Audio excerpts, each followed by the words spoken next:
Hi guys, it's Jamila here from Slap. Today I'm going to be doing a video on the brand new Hourglass Ambient Soft Glow Foundation. If you haven't subscribed already guys, please subscribe. We'd love to have you in the Slap family. And without further ado guys, here is the video. Hourglass is definitely a contentious, controversial brand whenever I review them, but they did just come out with a new foundation and it does seem like it's got quite an inclusive shade range. And as you guys know, when they are inclusive, I do like to lend my pounds to it and try and support them and encourage them to be more inclusive, but a lot of you guys are over Hourglass, but I just always feel like I should review things that are inclusive, especially when they're inclusive from luxury brands that have been bad in the past. So I'm going to be reviewing their brand new foundation. I'm excited to try it. I'm hot again, and I'm also again filming it on the same day this video is going up, so hopefully I'll be able to get it all done. I'm going to try and do a wear test for as long as possible, but it is quite late in the day. Foundation just arrived, so I thought I would try and still get it up for you guys anyway. It is called the Hourglass Ambient Soft Glow Foundation, and it is available at Space NK and Sephora, I believe, and also at Hourglass in the US and the UK. It is £46.58 US. Not crazy for a foundation considering how crazy foundations have gotten in the last couple of years. £100 foundations from Tom Ford, Claire de Peau. Really expensive foundations have been like the thing in the last couple of years, but it seems like they're coming back to reality, which is really nice. £46 is not bad for a luxury foundation in a nice glass bottle from a brand like Hourglass. $58 US, also not crazy considering we've had like $90 concealers. So not a crazy price. This comes in 32 shades. I got the shade 15.5. I was very tempted to get 14.5. It just felt like my skin tone, but I used the Space NK matcher and it told me to go for 15.5. So I decided to try their shade matcher. And I think it will probably be, even though it is a bit richer than 14.5, I feel like it'll probably be good for summer, especially because I'm getting a bit richer and tanned, and I'm predicting I will get more tan in the next couple of months. So I got the shade 15.5, which they say is deep with neutral undertones. 14.5 is deep with warm undertones, although I think on the Space NK website, actually I think on their own picture initially it said that 14.5 was deep with neutral undertones, so that seems to have changed in the last like 24 hours.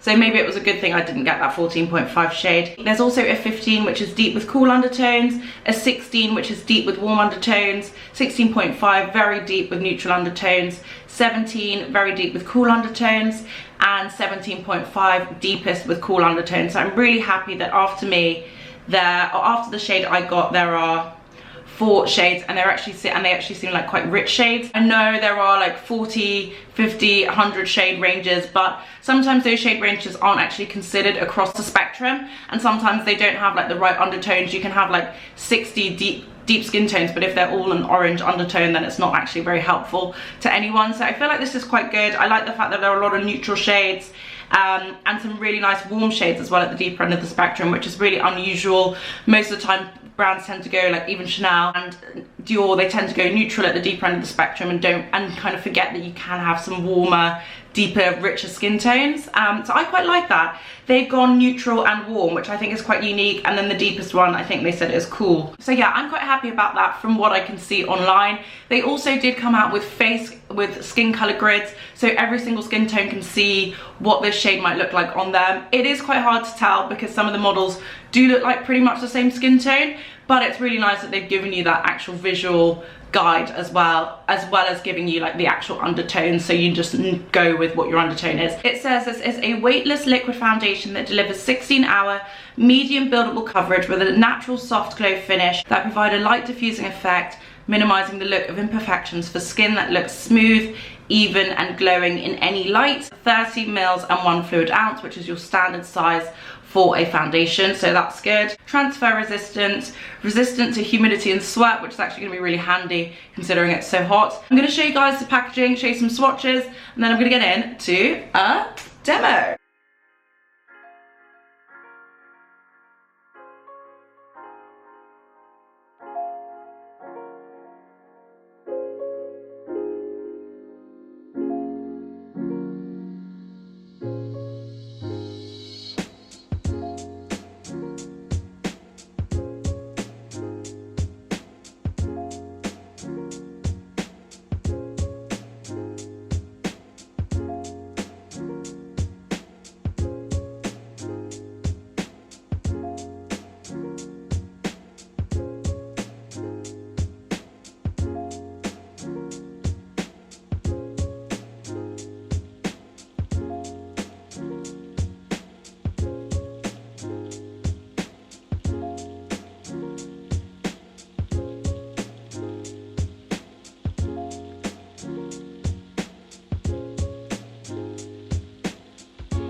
Those are the swatches on. I actually am surprised it is pretty much the same as the Macau. I didn't think it was going to be, but it is pretty much the same shade as the NARS Macau. The dry down though does remind me a lot of the Lisa Eldridge. It just has that really quick dry down that the Lisa Eldridge did when I first swatched it. In terms of the packaging, it has the classic Hourglass bronze packaging, external packaging, which I do really like. In terms of the foundation itself, I feel like the packaging is really nice. I love the bronze lid, and the bronze pump is really nice as well. It's in a glass bottle, so nice and luxurious. Not so great for travel, but really, really nice nonetheless. I think the only thing that throws me off is that the hourglass is so gold and the lid is so bronze, and that's just me being like a Virgo and being like really pernickety, but that's a bit jarring. But apart from that, I feel like the packaging is really nice. I like that it's a pump as well, which just makes life easier. So what I'm going to do now is I'm going to pop it on. I'm going to show you a quick swatch on my face because somebody asked for that. This is the 15.5.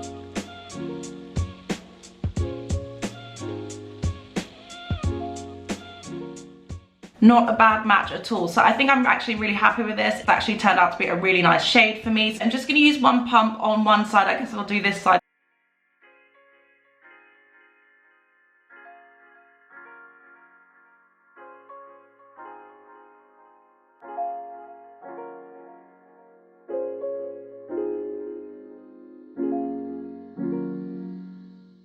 That already is really, really nice. I feel like it's evened out my complexion. It's not too thick. It's a really nice shade. I think it's the perfect shade for me. I feel like the only difference between both sides are my dark circles and my slightly uneven skin tone. So I really like this. Spot on match. So very happy about that.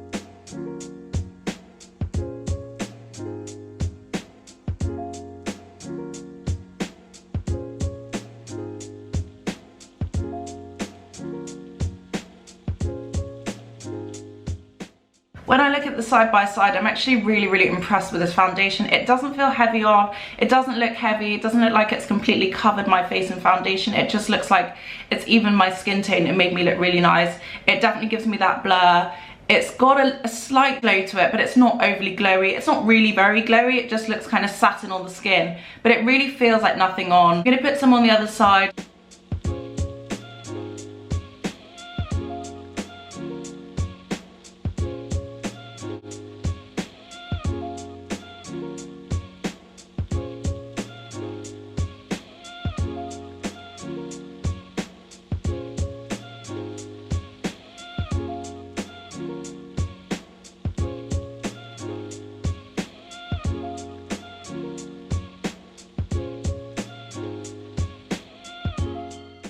Really like this on. I love the finish it's given my skin. It's got a nice glowy bounce to it, but it doesn't look super glowy. It doesn't look over the top. It's pretty much my perfect shade. I don't think I could ask for a better shade match than this, and it's given me such great coverage with just one pump. It's completely evened out my complexion without it looking like super, super thick. So yeah, I'm really impressed with this. I'm going to give you a quick close up, and then on one side, I think this side, I'm going to put another layer on just so you can see what it looks like.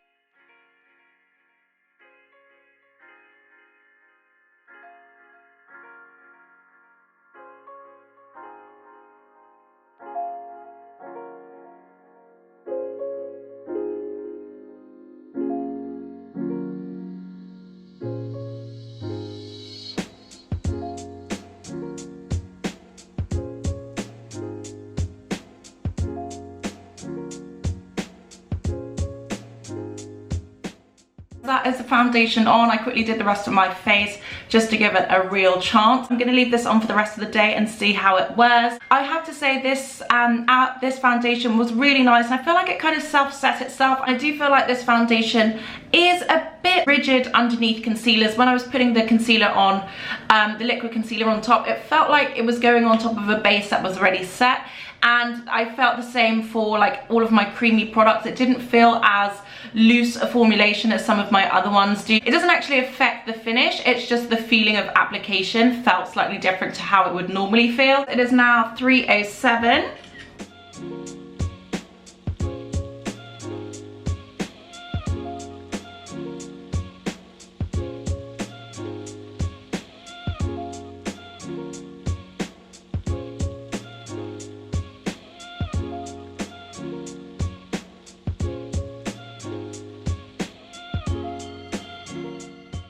it's really good value for money actually, considering how much foundations have become. I think Hourglass actually came out with a really competitive foundation that is going to be really nice for so many people, so many skin types and so many skin tones as well, which is really different and unusual and unique from Hourglass, and I like it. I think it works really well with everything I've put on top of it, and I think it has a really nice finish and looks really good. So I will be wearing it throughout the rest of the day to see how it wears. It won't be as long a wear test as I want it to be, but I will give it a good go for as long as I can. But yeah, I'm impressed with this foundation. It gives me the blur of the Chanel and the Lisa, but it gives me a bit more reassurance. It doesn't feel as glowy. It just looks nice and set down. So I love that actually. I think it's a really nice foundation and it looks really good. I think the shade match is spot on as well. So guys, I am back. It is now 7:26 p.m. I've been wearing this for 4 hours. Considering this is a 16-hour wear foundation, I don't know if it's going to last 16 hours. Unfortunately, I won't be able to put it to the test. I have to just say as a disclaimer, I did use the Hourglass setting spray on my face, which I probably shouldn't have done because it's one of those setting sprays that really makes the foundation melt into the skin and doesn't really necessarily extend the wear of the foundation. But I think for the most part it does still look good. I do think under my eyes, where I haven't concealed as much as I normally do, it looks a bit ropey, but for the most part my cheeks look pretty decent. I would definitely want to give this another go and give it another wear test, a full day wear test, and not use the Hourglass setting spray because I do think that's made a big difference. But what I'm going to do is I'm going to give you guys a quick close up and then I'm going to finish up.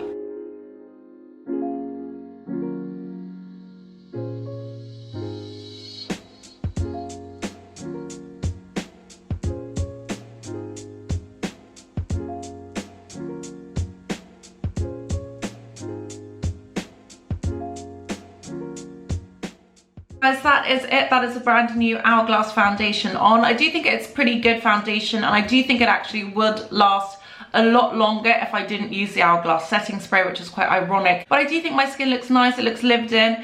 There definitely is still a lot of foundation there and it definitely has held on to product a lot better than some other foundations I have.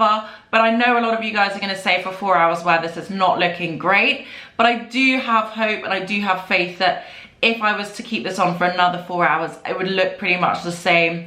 And I do have faith that if I was not to use the setting spray, it would look a lot more robust because about an hour ago, it was looking pretty flawless. And I think it's just warmed up on my skin. Let me know your thoughts in the comments down below. Guys, will you be buying it? Will you be trying it? Let me know. Anyway, guys, thank you so much for watching. I hope you like this video. If you haven't subscribed already, guys, please subscribe. I'd love to have you in the Slap family. Thank you guys so much for watching and we'll see you on the next one.